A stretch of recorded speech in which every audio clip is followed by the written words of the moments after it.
Hello folks, once again. Tonight what I'm going to do is show you how we get the signal to the wires that you've seen me fiddling about with on the Megatree for the last couple of days. But essentially what you're looking at there is called a dry box, and the dry box is just a little plastic box that allows us to run cables out into the yard, into the wet areas. These things are reasonably water splash resistant. But essentially it's just a little plastic box with some rubber grommets on it there that seal off the wire. So what we do is, the first thing we do is we stick one of these in here. These are just a power supply that we buy from a company in China, would you believe, of course.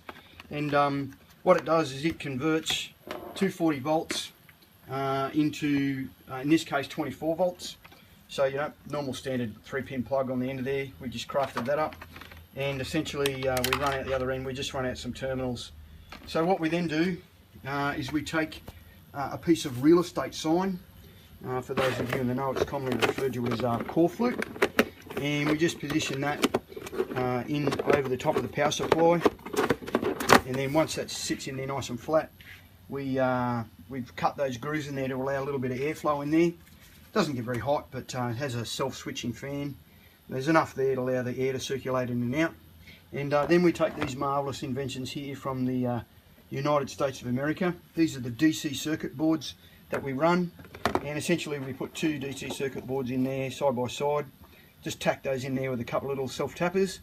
And as you can see, if we get in nice and close, you can see there's a fair number of terminals. So all those terminals you're looking at there are DC out, which we then connect onto all those wires in the yard.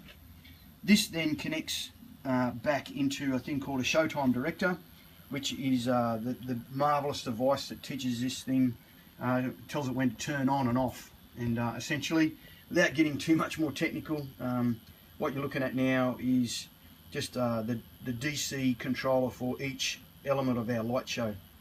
Sorry to get too technical, but that's what you have in a nutshell for tonight.